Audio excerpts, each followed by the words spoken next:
بسم اللہ الرحمن الرحیم۔ اللہ تبارک و تعالیٰ کے نام سے شروع جو بڑا مہربان اور نہایت رحم کرنے والا ہے۔ معزز دوستو، آج کی اس ویڈیو کے اندر ہم آپ کو بیان کریں گے کہ گدھ کس قسم کا پرندہ ہوتا ہے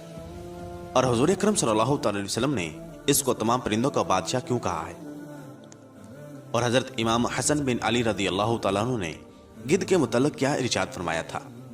اور گدھ کو گدھ کیوں کہتے ہیں،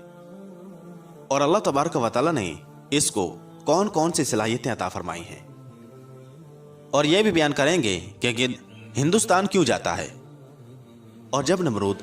حضرت ابراہیم علیہ السلام سے مناظرہ ہار گیا تھا تو نمرود نے 4 گدھوں کی مدد سے ایک تابوت پر بیٹھ کر آسمان کی طرف سفر کیوں کیا تھا، اور گدھ کا شرعی حکم کیا ہے، کیا گدھ کا کھانا حلال ہے یا حرام، اور گدھ کے ماہرین حیوانات نے کیا طبی خواص بیان کیے ہیں، اور اگر کوئی شخص گدھ کو اپنے خواب میں دیکھے تو اس کی کیا تعبیر ہوگی۔ ناظرین محترم، گدھ کو عربی زبان میں نسر کہتے ہیں، اور گدھ کو نسر کہنے کی وجہ یہ ہے کہ نسر کے معنی نوچ کر کھانا کے ہیں، اور یہ بھی چونکہ گوشت کو نوچ کر نگل جاتا ہے اسی وجہ سے اس کو گدھ کہا جاتا ہے۔ اور حضرت امام حسن بن علی رضی اللہ تعالیٰ عنہ ارشاد فرماتے ہیں کہ گدھ اپنی آواز میں لوگوں کو یہ پیغام دیتا ہے، اے انسان، تو جس طرح بھی چاہے زندگی گزار لے، تجھ کو ایک دن یقیناً موت آ جائے گی۔ معزز دوستو، ماہرین حیوانات کا کہنا ہے کہ گدھ سب سے زیادہ عمر پانے والا پرندہ ہے، یہ 1000 سال تک زندہ رہتا ہے۔ گدھ اپنی چونچ سے شکار کرتا ہے، پنجوں سے شکار نہیں کرتا، البتہ اس کے پنجوں کے ناخن بہت تیز ہوتے ہیں۔ باز اور گدھ مرغ کی طرح جفتی کرتے ہیں، اور گدھ کی مادہ جب انڈے دیتی ہے تو اس پر نہیں بیٹھتی، بلکہ مادہ دھوپ پہنچنے کے قابل اونچی جگہ پر انڈے دے کر الگ ہو جاتی ہے، اور سورج کی دھوپ سے ہی اس کے انڈوں کو حرارت پہنچتی رہتی ہے۔ اور گدھ کی نظر بہت تیز ہوتی ہے، کہا جاتا ہے کہ گدھ 400 فرسخ سے مردار کو دیکھ لیتا ہے۔ اسی طرح اللہ تبارک و تعالیٰ نے اس کو سونگنے کی بھی بہت ہی زیادہ قوت عطا فرمائی ہے، لیکن اگر گدھ خوشبو سونگ لے تو فوراً مر جاتا ہے۔ گدھ تمام پرندوں میں تیز اڑنے والا پرندہ ہے، اور اس کے بازو بھی سب سے مضبوط ہوتے ہیں، یہاں تک کہ یہ ایک ہی دن میں مشرق سے مغرب تک کا سفر کر لیتا ہے۔ اگر کسی مردار کے پاس آ کر وہاں عقاب کو دیکھ لے تو جب تک عقاب اس میں سے کھاتا رہے گا گدھ نہیں کھا سکتا، بلکہ تمام شکاری پرندے عقاب سے ڈرتے ہیں۔ گدھ نہایت ہی حریص اور لالچی ہوتا ہے، جب کسی مردار پر اترتا ہے تو اس میں سے اتنا کھا لیتا ہے کہ اڑنا چاہے تو فوراً نہیں اڑ سکتا، پہلے کئی بار اچھل کود کرتا رہے گا اور آہستہ آہستہ فضا کی طرف بڑھتا ہے، پھر ہوا کے دوش پر پہنچ کر اڑنے لگتا ہے۔ کبھی کبھی اس حال میں ایک معمولی بچہ بھی اس کا شکار کر لیتا ہے، اور ماہرین حیوانات کا کہنا ہے کہ اس کی مادہ کو اپنے انڈوں اور بچوں کے سلسلے میں چمگادڑ کا خطرہ رہتا ہے، اس لیے وہ اپنے گھونسلے میں چنار کے درخت کا پتا بچھا دیتی ہے تاکہ چمگادڑ ماہ نہ آ سکے۔ اور مادہ گدھ اپنے جوڑے کے جدا ہو جانے پر تمام پرندوں سے زیادہ مسکین ہو جاتا ہے، حتیٰ کہ اگر ایک دوسرے سے الگ ہو کر کہیں چلا جائے تو دوسرا رنج و غم سے جان کھو دیتا ہے۔ معزز دوستو، گدھ کے اندر ایک نہایت ہی عجیب بات یہ پائی جاتی ہے کہ گدھ کے مادہ کے جب انڈے دینے کا وقت آتا ہے تو ہندوستان میں آ کر اخروٹ کی طرح کی ایک پتھری حاصل کرتا ہے۔ اگر اسے ہلایا جائے تو اس کے اندر ایک دوسرے پتھر کی حرکت کی آواز سنائی دیتی ہے، جیسے گھنٹی کی آواز ہو۔ جب گدھ وہ پتھری مادہ کے اوپر یا اس کے نیچے رکھ دیتا ہے تو اس کو انڈے دینے میں سہولت ہو جاتی ہے، اور گدھ کو تمام پرندوں کا راجا یعنی کہ بادشاہ کہا جاتا ہے۔ جس طرح کہ امام یافعی نے اپنی کتاب لمحات الانوار میں مولا کائنات شیر خدا حضرت علی رضی اللہ تعالیٰ عنہ سے ایک حدیث نقل کی ہے کہ حضور اکرم صلی اللہ تعالی علیہ وسلم نے ارشاد فرمایا، جبرائیل علیہ السلام میرے پاس آئے اور کہنے لگے، اے محمد صلی اللہ تعالی علیہ وسلم، ہر چیز کا ایک سردار اور بادشاہ ہوتا ہے۔ انسانوں کے سردار آدم علیہ السلام ہیں، اور بنی آدم کے سردار آپ صلی اللہ تعالی علیہ وسلم ہیں۔ روم کے سردار